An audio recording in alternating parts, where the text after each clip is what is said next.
안녕하십니까. 김정구 GTV입니다. 휴전 협상이 어떻게 되든 이 러시아는 전투 행위를 더욱 격렬하게 벌이고 있습니다. 5월 1일이죠. 우크라이나 남부 자포리자 지역에 미사일 드론 공습을 가했습니다. 근데 파괴된 아파트에서 구조대원들이 생존자를 수색하고 있습니다. 이곳을 포함해서 러시아가 이날 우크라이나 남부 지역에서 벌린 공격으로 최소 9명이 숨졌다고 현지 언론들은 전하고 있습니다. 특히 이런 공격은 새벽이나 밤 시간에 이루어진다는 점. 이날 공격은 미국과 우크라이나가 양자 간의 재건 투자 기금 설립을 위한 협정, 이것을 광물협정이라고 합니다. 여기에 서명한 다음 날이죠. 그런데 여러분, 이 협정에 주목해서 볼 만한 내용이 있습니다. 나중에 다시 설명드리겠습니다만, 러시아가 우크라이나를 침공하면서 전쟁이 발발했다 라고 하는 내용이 여기 적시되어 있다는 겁니다. 네, 그건 그렇고요. 전에 트럼프 대통령이 젤렌스키 우크라이나 대통령과 회담에서 우크라이나 전쟁은 젤렌스키가 잘못해서 일어났다. 그래서 전쟁 발발의 원인을 젤렌스키 대통령에게 돌렸었죠. 이것이 트럼프 대통령이 전에 한 발언인데 이제 조금 달라지는 느낌이 든다. 이런 생각이 들고 있습니다.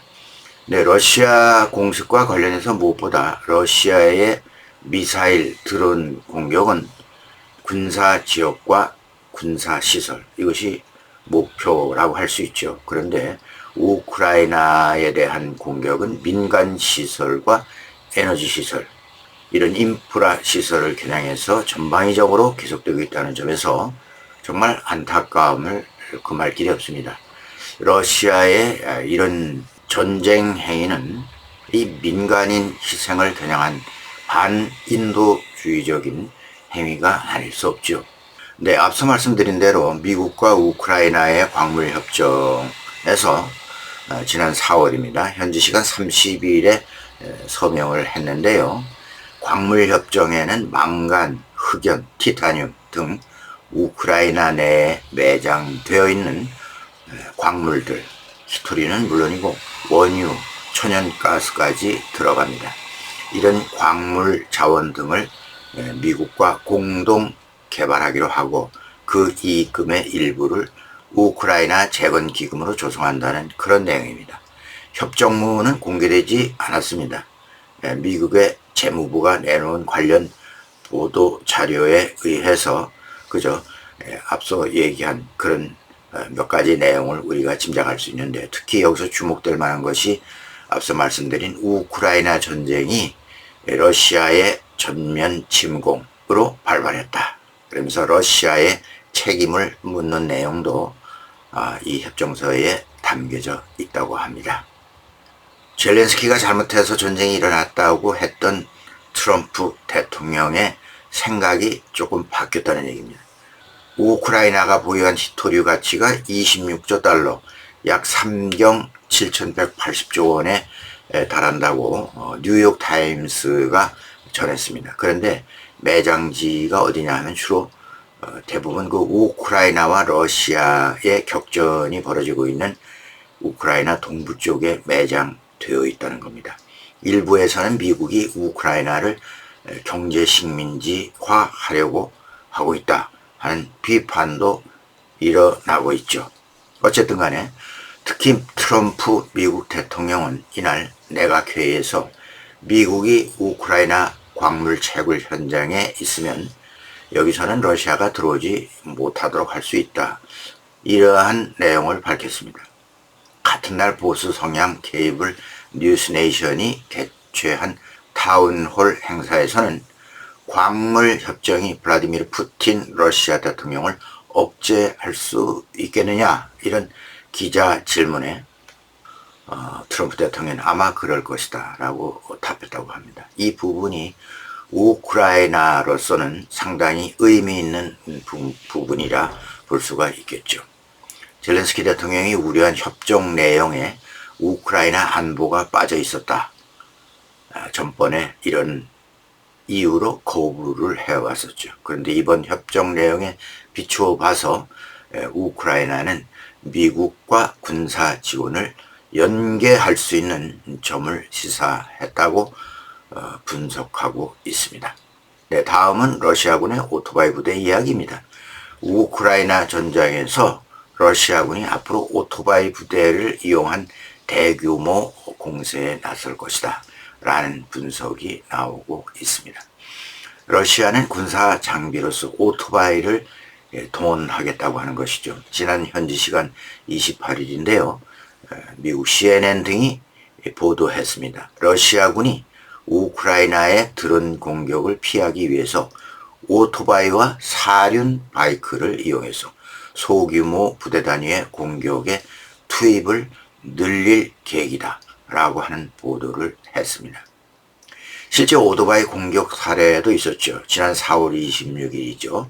러시아 국방부가 오토바이 2대에서 3대 정도 모여서 적진지를 공격하는 훈련을 하고 있는 영상을 공개했습니다. 이에 대해서 미국 전쟁연구소 ISW는 보고서에서 러시아군이 여름과 가을 우크라이나 공격 작전에 오토바이를 체계적으로 통합할 준비를 하고 있다. 그러면서 그 이유를 이렇게 설명했습니다. 이는 우크라이나의 능숙한 드론 역량을 상쇄하기 위한 것일 가능성이 높다. 이렇게 분석했습니다. 네, 오토바이가 왜 나왔느냐? 우크라이나의 드론 공격 때문에 나왔다는 얘기입니다. 이에 대해서 이제 우크라이나 측에서는 이렇게 분석했죠. 우크라이나 군은 러시아의 오토바이 공격을 어떻게 보고 있느냐? 네, 이 반자의 공격이라 이렇게 부른다고 합니다. 과거 일본군이 2차 세계대전 때 펼친 전술이죠. 일본군의 무조건 돌격, 옥새 작전이라고도 하죠. 천황폐하 만세, 일본말로 반자이를 외치면서 일본도와 총검을 들고 적진을 향해 무조건 달려 들어가는 그런 전술이죠. 그런데 우크라이나군 사령관인 안드리 오체나스는 러시아군이 오토바이 돌격으로 매우 빠른 속도로 전선 후방으로 침투하려고 하는데 이런 전술은 오히려 인명피해가 매우 크다. 이렇게 판단했습니다. 실제 오토바이 공격 전술이 지난 17일 있었죠. 4월 17일입니다. 도네츠크주 포크로스크 전선에서 치열한 격전지가 벌어지고 있는 곳이죠. 러시아 오토바이 부대가 대규모로 공격해 왔습니다. 그런데 이 전투에서 240명의 러시아 군인과 20대의 장갑차 그리고 100대에 이르는 오토바이를 잃었다고 하는 피해 상황이 발표됐었습니다. 러시아군의 오토바이 공격은 지난해 4월에 처음 확인됐는데요. 러시아군이 전투에 옛날부터 사용해 왔다고 합니다. 1차 세계대전 때는 여러 나라가 이 오토바이를 아주 유용하게 군사 장비로 이용하기도 했죠. 그런데 러시아는 2011년에 이르러 이 오토바이 돌격 전술을 폐기합니다. 왜냐하면 오토바이라고 하는 것이 그 자체가 방어력이 떨어지고 소음도 커서 현대전에서 정찰 등 임무에 적합하지 않다. 이렇게 해서 이제 퇴물이 되어 버렸던 거죠. 그런데 이번 전쟁에서는 오히려 오토바이 활용도가 높아졌다는 얘기입니다. 네, 앞서 말씀드린 드론 때문이죠. 우크라이나군 대변인 파블로 샴신 중령 이렇게 말했죠. 러시아군의 오토바이 전술은 장단점이 분명히 있다. 오토바이의 빠른 속도 또 기동성은 인정이 된다. 그래서 우리의 드론을 피하는데 도움을 주기도 한다. 그렇지만 소음 때문에 병사들이 드론이 접근하는 소리를 듣지 못한다. 이런 문제가 있다. 이러한 분석을 내놨습니다.